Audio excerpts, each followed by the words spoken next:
All right, ladies and gentlemen, welcome back to the channel. Thank y'all so much for coming over. Now, before I get started with this reaction, I just want to say, go watch Sound of Freedom, man. You got to see it. You got to. All right. We are on the Patrick CC channel. Now, this title is actually pretty crazy. How extreme home makeover destroyed families. I used to watch this show all the time, and you get so excited to see the reveal, see the family's face. So I just want to see what he has to say on this. Again, appreciate you guys coming over. Shout out to all the good humans. Link is always in the description for those who are asking, man. We ain't gonna waste no more time. Let's jump right into it.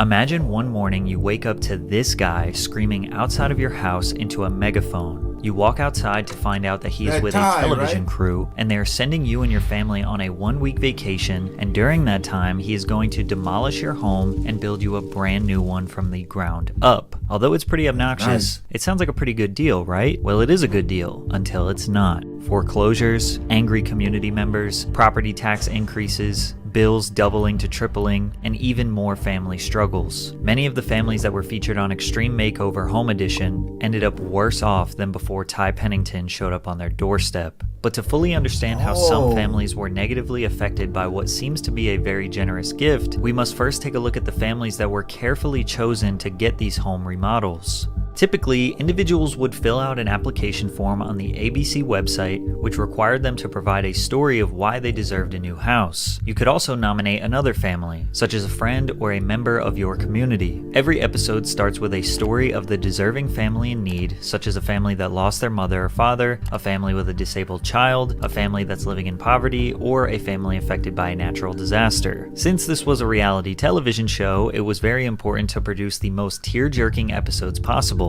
featuring stories that would deeply tug at the viewer's heartstrings. Some people argued that specifically targeting families who had endured unimaginable tragedy and faced overwhelming hardship was ABC exploiting them for better ratings. Joe Scarborough of MSNBC claimed that Extreme Makeover has a secret wish list of victims the show is trying to hunt down. They want to find a family who has multiple children with Down syndrome. They want to find a child with a rare condition that causes rapid aging and death. They want to find an extraordinary mom or dad who's diagnosed with Lou Gehrig's disease. Now, if the show was aggressively targeting these people, sure, that's a bit weird, especially because it's likely for the TV ratings and not for charity. However, it is still a good deed. Plus, if they helped out middle-class families or ones that seemed like they weren't that bad off, they would be criticized for not focusing on a more deserving family. I don't think Home Makeover is taking advantage of the families. However, I do think that monthly subscription sites take advantage of you and know that most people forget to cancel their subscriptions. Well, today's sponsor, Rocket Money, is here to help.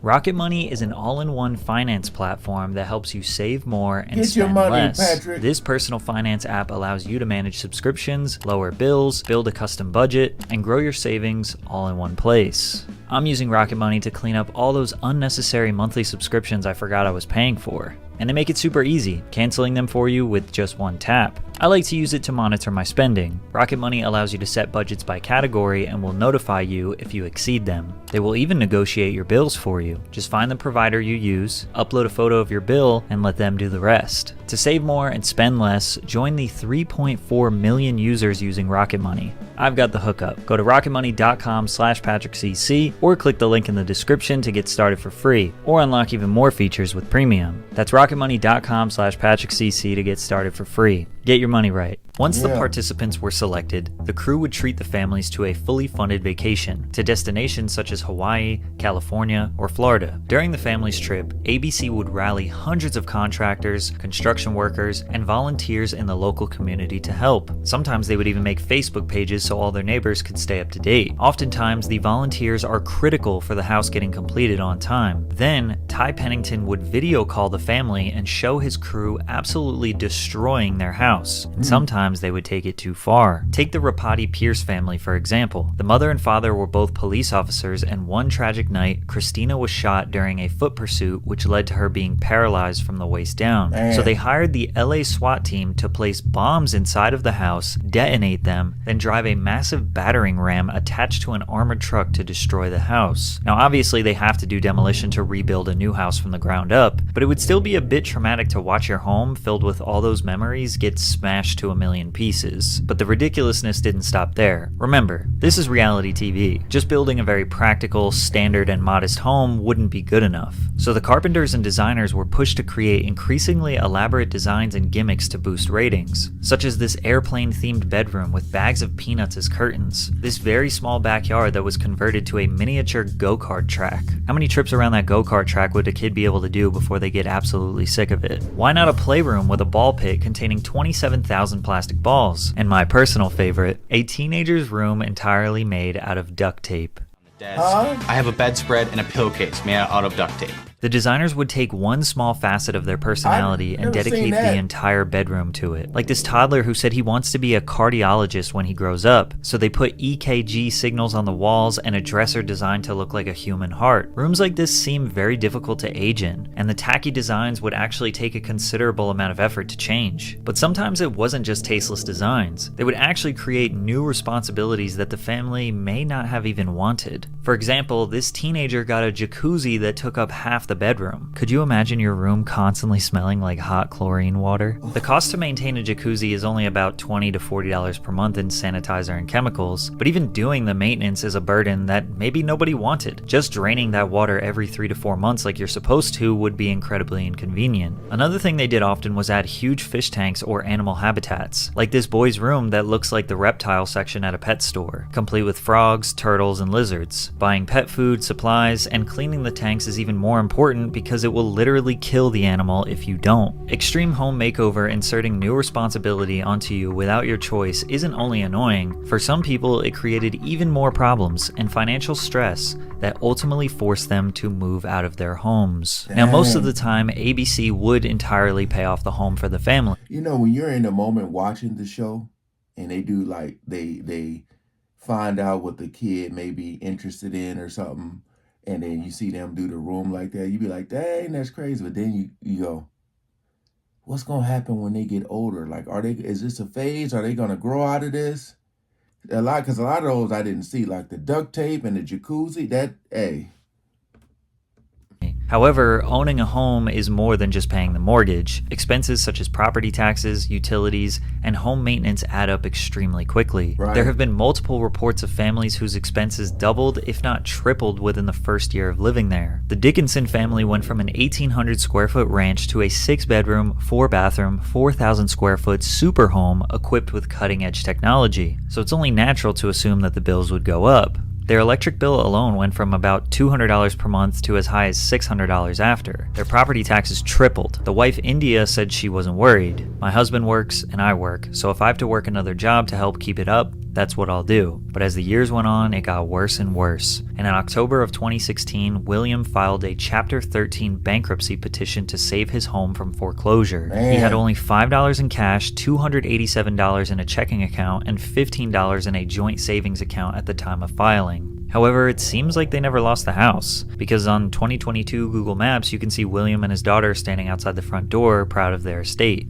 But that situation was nothing compared to the Oakvath family. The Oakvaths were from Gilbert, Arizona, and their story began with a heartfelt letter from their daughter Cassandra, who requested the show to renovate the cancer ward where she had been a patient. Touched by Cassandra's selfless request, the producers not only granted her wish, but also surprised the family of 9 with a 2-story mansion. The construction involved a massive team of 1,600 contractors and volunteers that garnered attention from across the state. Unfortunately, this wasn't happily ever after. Utility costs reached $1,200 for electricity per month and $400 per month for water. Property taxes increased from $1,600 pre-makeover to $5,600 after. Brian lost his job and was battling depression. With no other immediate solution, they used their house as collateral to take out a $405,000 loan. It was an adjustable rate mortgage and the payments became too much for the family to handle. This was their dream home, and they knew they couldn't afford it. Craziest part is, they never even asked for this in the first place. The ironic part about these situations is that people's first instinct is to doubt the families. Why couldn't they figure it out? Why not get another job? Why didn't they just sell the house? Most of the time, nobody wants to buy these homes. The Oakvaths listed their house for $1.8 million, then slowly started to lower the price over the next year. Out of desperation, they ended up selling for $540K, just enough to break even on their loan and maybe put a down payment on a new place. The Beach family have been trying to sell their home since February 2013. The price tag started at $700,000 and is now down to $535,000. They say they've had to sell because the upkeep of the house is just too much now. It's a unique home and will take a unique person to buy it. Most critics forget the reason these families got these homes. Let me ask a question. Let's say they sit the family down and explain to them what they're going to do. Or, I mean, they're like surprising them. I don't know. I feel like maybe they should talk to them first. Because if, it's going to get to a point where they can't afford it. Like, I'm just wondering, can the family be like, you know what? No, thank you. Or this is going to be too big. We're not. I just want to know. Because for them to build these big houses, knowing all of this stuff is going to rise and potentially the family can't or won't be able to afford it. You know what I mean?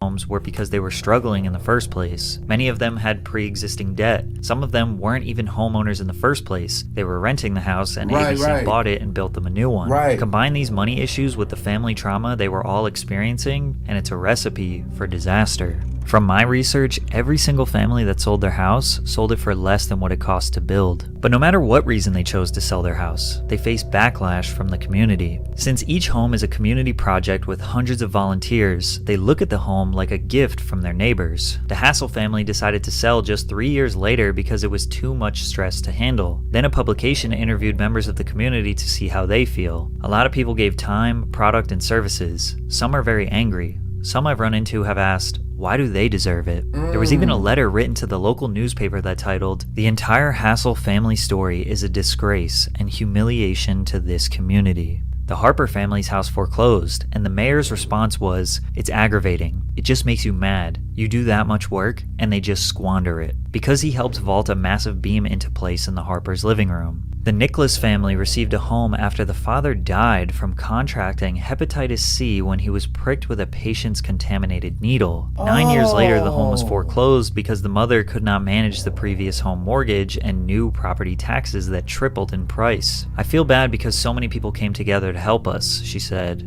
"I know I shouldn't feel like I let them down, but I do." Many of the families feel guilt and shame that they couldn't live happily ever after. Most of them don't want to sell their houses, but the financial stress and family tragedy is overbearing. As the years went on, ABC scaled back their projects because so many homes were being foreclosed on. They eventually realized these over-the-top charity acts were too extreme to be truly helpful, but then their ratings dropped since the homes weren't extreme enough for TV, which led to the show being canceled in 2012. I also noticed that they only have a small selection of episodes available on Hulu today, and all of the families who went on to sell or get foreclosed on got their episodes removed from streaming services. It turns out when you find a broken family facing hardship and financial problems, build them an extremely oversized home with ugly interiors in the middle of a neighborhood surrounded by other homes not even worth half as much as the new one they just built, it ends up doing more harm than good.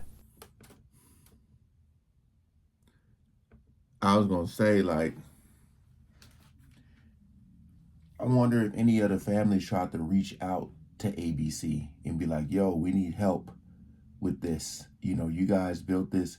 Because, I understand the doing the good deed. I get all that. But when you go that big and knowing like a family were just renting, and now it is pretty crazy. I never, for some reason, when I used to watch this show, I'm like, okay, everything is paid for.